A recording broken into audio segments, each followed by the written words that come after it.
So recent గా కూడా ఇది ఫోన్ ట్యాపింగ్ ప్లస్ మనీ అనే కేసు గురించి కూడా మాట్లాడారు. వాళ్ళ తల్లిదండ్రులు ఇప్పుడు ధర్మ మహేష్ వాళ్ళ ఫాదర్ ఇద్దరు ఫోన్లో మాట్లాడుకున్నారంట. ఆ యొక్క ఆడియో టేపు ధర్మ మహేష్ పిచ్చోడు కాదు, లేదంటే వాళ్ళ ఫాదర్ పిచ్చోళ్ళు కాదు కదా తెచ్చేయడానికి ఎగ్జాంపుల్ అడుగుతున్నా. దానిలో ఏం లేదు ఆడియో టేప్లో, జస్ట్ వీళ్ళిద్దరు కాన్వర్జేషన్ ఉంటుంది. దాన్ని తీసుకొని వచ్చి TV5లో పెట్టారు, టెలికాస్ట్ చేశారు. పాయింట్ నెంబర్ 1 ఏంటంటే TV5 అట్లా టెలికాస్ట్ చేయకూడదు. అది ధర్మ మహేష్ మాట కాదో తెలియదు కదా. ఆయన ఫోటో పెట్టి ఈయనే మాటలు అన్నారు. అవి ఫారెన్సిక్లో అప్రూవ్ అయ్యి వచ్చినాయా, అవి ఎడిట్ కాలేదు అనడానికి ఏమైనా ప్రూఫ్ ఉందా? ఎక్కడికి కావాలో అశ్వత్థామ కుంజరా అతహ అతహ అన్నట్టు కుంజరా అని పక్కన పెట్టినట్టుగా కట్ చేసి అతికి ఇచ్చిన ఆడియో టేప్లు అయ్యి ఉండొచ్చు కదా, అంతే కదా. సో అవి ఏమీ లేకుండా దానిలో తీసుకొచ్చి చర్చా వేదిక పెట్టారు. నేను అడుగుతుంది ఏంటంటే, నేను కాదు, ఆ కంప్లైంట్లో ఆయన అడిగింది. తర్వాత మనలాంటి ఈ అనలిస్టులు కానీ ఎవరైనా అడిగేది ఏంటంటే, మీకు ఆడియో టేప్ ఎక్కడి నుంచి వచ్చింది, అది ఎక్కడి నుంచో వచ్చింది అని అంటారు. సో వీళ్ళు ఏం చేశారు, ఎక్కడి నుంచో వచ్చింది అని అంటే వాళ్ళిద్దరు అయితే ఇవ్వలేదు. సో ఇంకెక్కడి నుంచి వచ్చి ఉంటుంది, TV5 మూర్తి టెలిఫోన్ ట్యాపింగ్ చేయించాడు అనేది క్లియర్గా కంప్లైంట్. సో అంతే కదా. ఈవిడేమంటుంది పబ్లిక్గా, గౌతమి చౌదరి నేను ఎవరి ఫోన్లో ట్యాప్ చేయించగలనని ఆవిడ నోటితోనే చెప్పింది చాలా వీడియోల్లో. అవును సార్, చాలా ఆవేశంలో మాట్లాడుతుంటారు మేడం. వాళ్ళు చేస్తారో చేయరో కానీ లీక్లు ఇస్తున్నట్టే కనిపిస్తుంటుంది మాకు. ఆవిడే చెప్పింది, నేను CDR report, call data records ఎవరికి యాక్సెస్లు ఉంటాయి, పోలీసులకు ఉంటుంది, అవి తీపిస్తానంది. లేదంటే ఆ యొక్క ప్రొవైడర్, సర్వీస్ ప్రొవైడర్ నుంచి తీపిస్తానంది. బ్యాంకుల నుంచి స్టేట్మెంట్లు తీపిస్తానంది. ఎవరివి, ఒక సీనియర్ జర్నలిస్ట్వి అశోక్ అని చెప్పి బిగ్ టీవీ అని. సో ఎంత ఓపెన్గా, ఇంత క్రిమినల్ అనేది మీకు అర్థమవుతుంది. ఎంత ఓపెన్గా ఆవిడ స్టేట్మెంట్.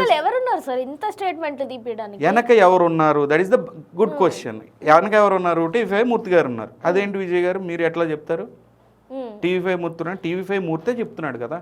TV5 ఓపెన్ ఆయనకి ఏం సంబంధం లేదని చెప్పేసి రీసెంట్ గా వీడియో చేయడం కూడా జరిగింది. దీనికి లింక్ పెడుతున్నారు మీరు, దీనికి లింక్ పెడుతున్నారు. ఆయనే క్లియర్ గా చెప్పింది ఏంటంటే, ఆమె వెనకున్నది నేనే అన్నాడు.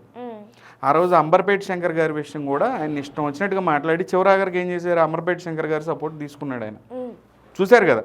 అంటే ఇప్పుడు సుపారి ఎవరు మాట్లాడినట్టు ఇదే మూర్తి, ప్లస్ అందరినీ బెదిరించి ఉల్టా ఇదే మూర్తి ఏమంటాడు, కొడతారా నన్ను, తిడతారా, రండి నా ఇంటికి, ఎవడొస్తాడు నీ ఇంటికి, అసలు నీకు ఊరేందుకు వేస్తాం మేము, కోర్టులు వేస్తాయి అన్న శిక్ష ఎత్తే, మన అడుగుతాడేంటి అంటే తెలుసు ఆయనకి మనం ఉరి వేయము ఏమి వేయమని. అదే ఉరి వేయాల్సి వస్తే కనుక, నిజంగా అలాంటి సిస్టమ్ ఏదన్నా ఉంటే కనుక ఈ వీడియో టేపులు ఇవన్నీ చూపించి ధర్మ మహేష్ ఏ రోజు తాడుబెట్టి బిగి ఏదో చెట్టుకేస్తే అలాంటి తీసేవాడు మూర్తిని, ఎందుకురా నా ఇంటికి వచ్చావు అని చెప్పి. అంటే చట్టం మన చేతుల్లోకి తీసుకోవచ్చు అనే రైట్ మనకు ఉంటే, ధర్మ మహేష్ ఎవరైతే వాళ్ళ హస్బెండ్ ఉన్నాడో, ఏరా మూర్తిగా అన్నాడు కదా, అదే మాట అన్నాడు, ఏరా మూర్తి నా ఇంట్లో పనేంట్రా నీకు అని చెప్పి దగ్గరలో ఏదో చెట్టు తాడేసి మూర్తిని అక్కడికి రమ్మని చెప్పి ఉరి ఇట్టబెట్టి లాగేవాడు పైకి. కానీ చట్టం మన చేతిలో తీసుకోకూడదు కాబట్టి, శిక్షలు కోర్టులు వేస్తాయి కాబట్టి, అందుకనే వదిలేసి ఊరుకున్నాడు అంటున్నా నేను. సో ఈ క్రమంలో చూస్తే ఆయన క్లియర్గా ఆయనే చెప్తుండే కదా, మూర్తే చెప్తుండు, నేను వెనక ఉన్నా ముందు ఉన్నా అన్నీ నేను చూసుకుంటున్నాను అన్నాడు.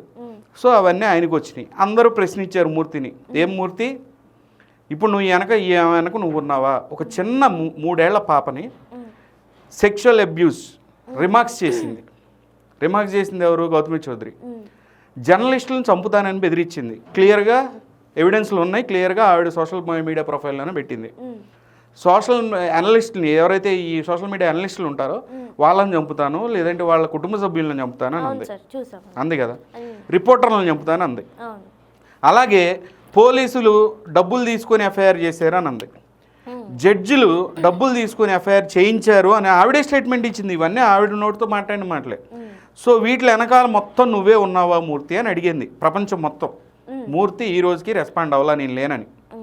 పైగా నా వెనక బిఆర్ నాయుడు గారు ఉన్నారు అని చెప్పి స్టేట్మెంట్ ఇచ్చాడు ఎవరు, మూర్తి. సో ఇప్పుడు మీరు చెప్పండి, గౌతమి చౌదరికి, ఎందుకంటే వాళ్ళు ఒక లెవెల్లో ఉన్న వ్యక్తులు కదా, అలాంటి వాటికి సంబంధం లేదని చెప్పాలి కదా, చెప్పలేదు అంటే ఏంటి, ఉన్నట్టే కదా, ఉన్నట్టే కదా. అంటే ఇప్పుడు ఒక మనిషి మీద ఇప్పుడు ఆయన ఉన్నారా లేరా అని చెప్తే కొన్ని సిమిలర్గా సింక్ అవుతున్నాయి, కొన్ని సింక్ అవ్వట్లేదు సార్. కానీ ఈ 10 కోట్లు డిమాండ్ చేశారు అనేది అది నిజమేనా సార్? అది 10 కోట్లు డిమాండ్ చేశారంటే TV5లో ఆ రోజున ఈ యొక్క ధర్మ మహేష్ ఆడియో టేపు ఇవన్నీ వేసి ఇష్టం వచ్చినట్టుగా మాట్లాడి పారిపోయాడు ఎవరు, కాకాని బాబు గారు. ఆయన అసలు అక్కడికి వెళ్ళలేదు. కాకాని బాబు పారిపోయాడు, లైవ్లో పారిపోయాడు అని స్టేట్మెంట్లు రాసుకొని వీళ్ళకి ఇల్లు ఒక పెద్ద ప్రోగ్రామ్ చేశారు రాత్రి 10 గంటలకి.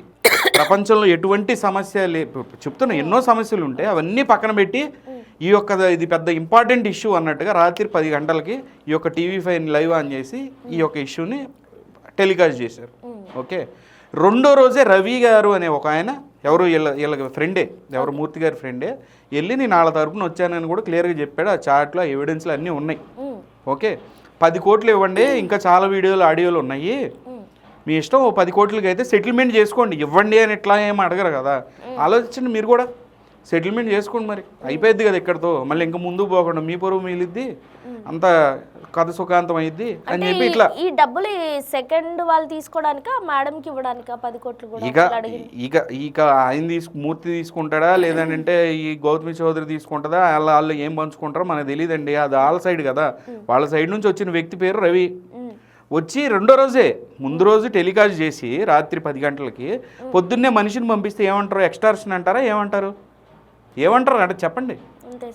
అంతేనా అంటే ఏంటి, అంతే ఏంటి చెప్పండి, ఎక్స్టార్షనా కాదా? అంతే కదా సార్, డబ్బులకి డిమాండ్, మోటివ్ అదే కదా మేడం. మీరు ఎన్ని చూస్తుంటారు, టెలికాస్ట్ చేసి మార్నింగ్ పంపించారంటే అంతే కదా. మీరు అంత మొగోళ్ళు అయ్యి ఉంటే ఏం చేశారు, ఆ రోజున టెలికాస్ట్ చేసి రెండో రోజు కూడా చేసి ఇదిగోండి అని చెప్పి ప్రజలకి అన్న చెప్పగలగాలి. ప్రజలందరూ క్వశ్చన్ చేయడం స్టార్ట్ చేశారు, ఇదేంటి మూర్తి, ఇది ఈ కథలు ఏంటి అని చెప్పి స్టార్ట్ చేస్తే ఏం చేసుకోవాలో అర్థం కాక కామ్ అయిపోయిండు. వార్నింగ్ పడింది వాళ్ళ టీవీ ఛానల్ నుంచి, అయినా కూడా ఆపలా. మళ్ళీ బ్యాక్గ్రౌండ్ నుంచి బెదిరియటం, ధర్మయేష్ని, కొంతమంది మినిస్టర్లను, ఎమ్మెల్యేల పేర్లు చెప్పి, లేదంటే వీళ్ళ పేర్లు చెప్పి, వాళ్ళ పేర్లు చెప్పి పోలీసులు మ్యానిపులేట్ చేసి, ఈయన ఇంతకుముందు స్టింగ్ ఆపరేషన్లు చేసేవాడు కదా. స్టింగ్ ఆపరేషన్లు చేసినప్పుడు ఏ ఆఫీసర్కి సంబంధించిన, ఏ పొలిటికల్ లీడర్కి సంబంధించిన ఏం వీడియోలు ఉన్నాయో మనకు తెలియదు కదా. వాళ్ళందరినీ గుప్పెట్లో పెట్టుకొని ఉంటాడు ఈ వీడియోలు పెట్టుకొని, ఏది వాళ్ళకి సంబంధించిన ఏ ప్రైవేట్ వీడియోలు. అంటే ఇప్పుడు గౌతమి చౌదరి ఇంట్లో సీసీ కెమెరాలు పెట్టించారు, ఎక్కడో స్పై కెమెరాలు, చిన్న స్పై కెమెరాలు, స్పై మైక్లు పెట్టించారు. బెడ్రూమ్లో ఎవడు పెట్టుకుంటాడా సంసారం చేసేవాడు? ఇంత ప్లాన్డ్గా చేశారంటే అర్థం ఏంటి, క్రిమినల్ నేచర్ ఉన్నట్ట, సంసార పక్ష నేచర్